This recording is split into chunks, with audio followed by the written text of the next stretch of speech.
తాకట్లో ఉన్న మీ బంగారాన్ని విడిపించి ఆ రోజు ఆన్లైన్ రేటుకి కొంటాం. Sharma gold company. వాగర్థావివ సంపృక్తౌ వాగర్థ ప్రతిపత్తయే జగతః పితరౌ వందే పార్వతీ పరమేశ్వరౌ. సదాశివ సమారంభాం శంకరాచార్య మధ్యమాం అస్మదాచార్య పర్యంతం వందే గురు పరంపరాం. ఆదిత్యాయ చ సోమాయ మంగళాయ బుధాయ చ గురు శుక్ర శనిభ్యశ్చ రాహవే కేతవే నమః. శృంగేరి జగద్గురు పీఠాధిపతులకి కంచి పీఠాధిపతులకి నమస్కారములు తెలియచేసుకుంటూ కార్యక్రమాన్ని ప్రారంభిద్దాం. ఇక గమనించుకున్నట్లయితే మార్చి 7వ తారీఖు నుంచి 15వ తారీఖు వరకు 12 రాశుల్లో జన్మించినటువంటి వారికి ఏ విధంగా ఉండబోతుందో తెలుసుకునే ముందు గ్రహ సంచారం తెలుసుకుందాం. వృషభ రాశిలో గురువు, మిథున రాశిలో కుజుడు స్తంభించి ఉండడం, అలాగే కన్యా రాశిలో కేతువు, కుంభరాశిలో రవి శని యొక్క సంచారము, మీన రాశిలో శుక్రుడు బుధుడు రాహు యొక్క సంచారం. ఇక 12 రాశుల్లో జన్మించినటువంటి వారికి ఒక్కొక్కరికి ఒక్కొక్క రాశిలో జన్మించినటువంటి వారికి ఏ విధంగా ఉండబోతుందో తెలుసుకునే ప్రయత్నం చేద్దాం. మార్చి 7వ తారీఖు నుంచి 15వ తారీఖు వరకు సింహరాశిలో జన్మించినటువంటి వారికి ఏ విధంగా ఉండబోతుందో తెలుసుకుందాం. ఈ సింహరాశిలోనే ప్రధానంగా గమనించాల్సింది ఏంటంటే ప్రపంచవ్యాప్తంగా America, Mexico, Canada, Australia, New Zealand, Japan వంటి దేశాలలో సంభవించేటువంటి చంద్రగ్రహణ ప్రభావం, బ్లడ్ మూన్ అంటారు, సంపూర్ణ చంద్రగ్రహణ ప్రభావం ఏర్పడబోతుంది. కాబట్టి ప్రపంచవ్యాప్తంగా ఈ సింహరాశిలో జన్మించినటువంటి వారు ఎవరున్నా కానీ ఆ గ్రహణ ప్రభావంలో కొంత ఎఫెక్ట్ అనేటువంటిది పడుతుంది. అయితే చూసుకున్నట్లయితే రాశ్యాధిపతి రాశిని చూస్తూ ఉండడం, సప్తమాధిపతి రాశిని చూస్తూ ఉండడం, అలాగే ఈ యొక్క గ్రహణ ప్రభావం విశేషించి ఏదైతే నిర్ణయం తీసుకుంటారో ప్రధానంగా ఆ నిర్ణయం తాలూకు ప్రతికూలత ఏర్పడేటువంటి అవకాశాలు ఎక్కువగా ఉన్నాయి. కాబట్టి జీవితంలో కావచ్చు, వ్యాపారపరంగా, వృత్తిపరంగా, ఉద్యోగపరంగా ఏ విధంగానైనా ప్రధాన నిర్ణయాలు తీసుకోకపోవడమే చాలా మేలనేటువంటి విషయాన్ని గమనించుకోవాలి. ఇక నిరుద్యోగస్తులు బాగా కష్టపడితే తప్ప ఉద్యోగాన్ని పొందలేనటువంటి పరిస్థితి. వ్యాపారస్తులలో విషయానికి కనుక చూసుకున్నట్లయితే ఏ వ్యాపారాలు బాగుంటాయి అనే విషయాన్ని మనం క్లుప్తంగా తెలియజేసుకుందాం. ఫుడ్కు సంబంధించినటువంటి general stores, super markets, restaurants, hotels, పండ్ల వ్యాపారస్తులు, పూజా స్టోర్సు, కర్రీ పాయింట్స్ నడుపుకునేటువంటి వాళ్ళు, అలాగే ఎడ్యుకేషనల్ ఇన్స్టిట్యూషన్స్, జ్యువెలరీ రంగంలో ఉన్నటువంటి వాళ్ళు, వీటితో పాటుగా న్యాయవాద వృత్తిలో ఉన్నటువంటి వాళ్ళు, ఎలక్ట్రానిక్స్ అండ్ ఎలక్ట్రికల్ రంగంలో ఉన్నటువంటి వాళ్ళు, అలాగే రైతులు మరియు రియల్ ఎస్టేట్ రంగంలో ఉన్నటువంటి వాళ్ళు, వీళ్ళందరికీ కూడా అత్యద్భుతముగా లాభదాయకమైనటువంటి పరిస్థితుల్లో ఉంటారు. ఇందులో సందేహం లేదు. మిగతా ఏ రంగంలో ఉన్నటువంటి వాళ్ళకి ఇబ్బందులు ఎదురవుతాయి?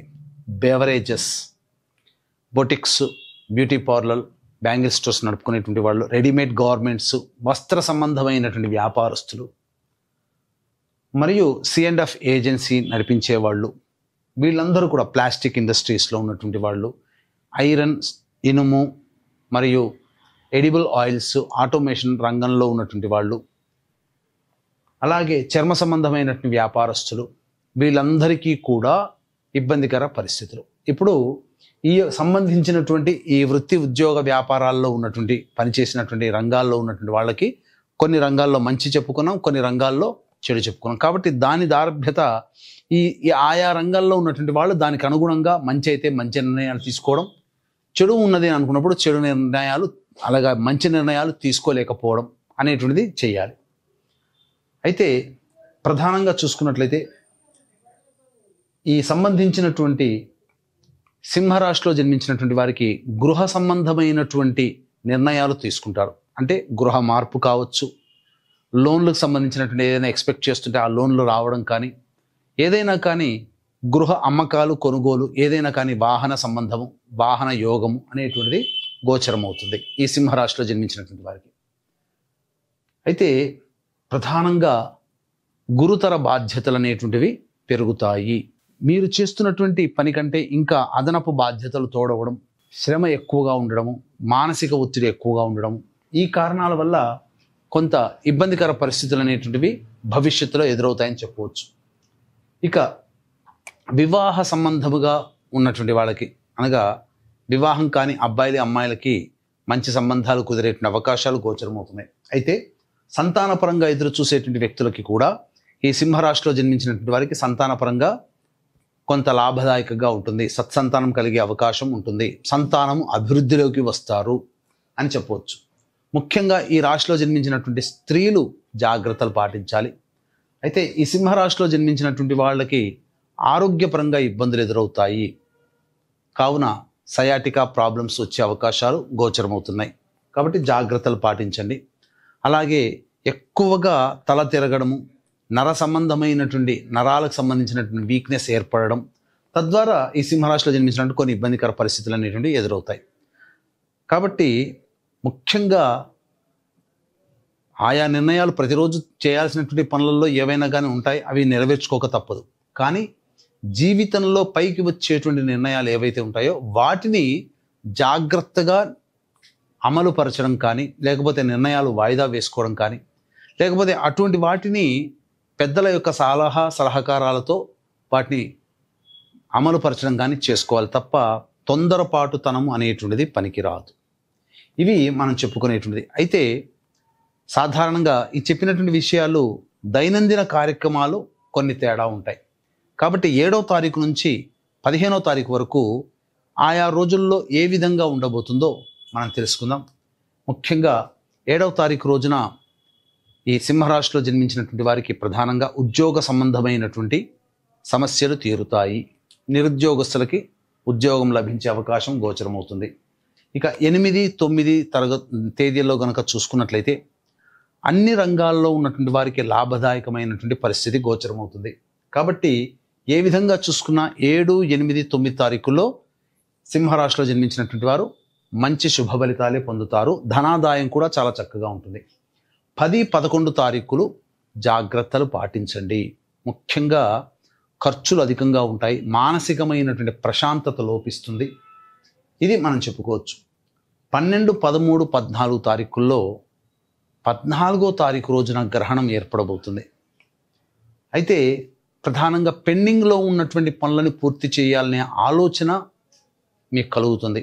కార్యరూపం దాల్చడమే మీరు చేయాల్సినటువంటి పని.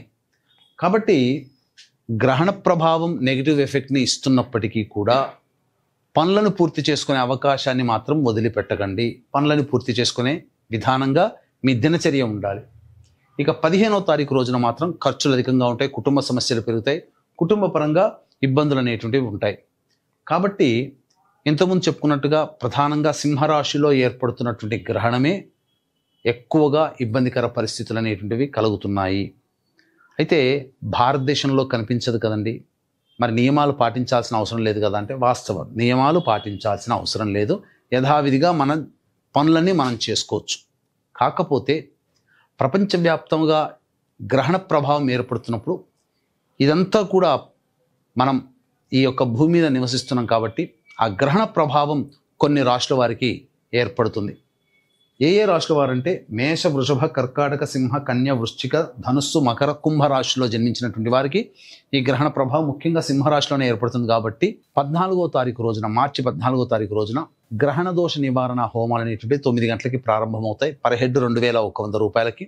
అవకాశం ఉన్న వాళ్ళు ఈ చెప్పినటువంటి రాశిలో జన్మించినటువంటి వారు గ్రహణ దోష నివారణ హోమాలలో మీ యొక్క గోత్రనామాలు నమోదు చేసుకోవచ్చు. అలాగే ఈ యొక్క సింహరాశిలో జన్మించినటువంటి వారు సమస్యల యొక్క పరిష్కారం కోసం ప్రతిరోజు కూడా సర్వదేవకృత లక్ష్మీ స్తోత్ర పారాయణం, అలాగే విష్ణు అష్టోత్తరం 3 సార్లు పఠించండి. ఇప్పుడు చెప్పినటువంటి సమస్యల కంటే కూడా ఇంకా విభిన్నంగా మీ యొక్క జీవితం ఉంది అని అంటే దగ్గరలోని మంచి ఉపాసనా పొరలైనటువంటి జ్యోతిష్యులను సంప్రదించి వారి సలహాలు సూచనలు కనుక పాటించినట్లయితే మరింత మెరుగైనటువంటి జీవితాన్ని పొందుతారని తెలియచేయవచ్చు. సర్వం శ్రీ ఉమామహేశ్వర పరబ్రహ్మార్పణమస్తు.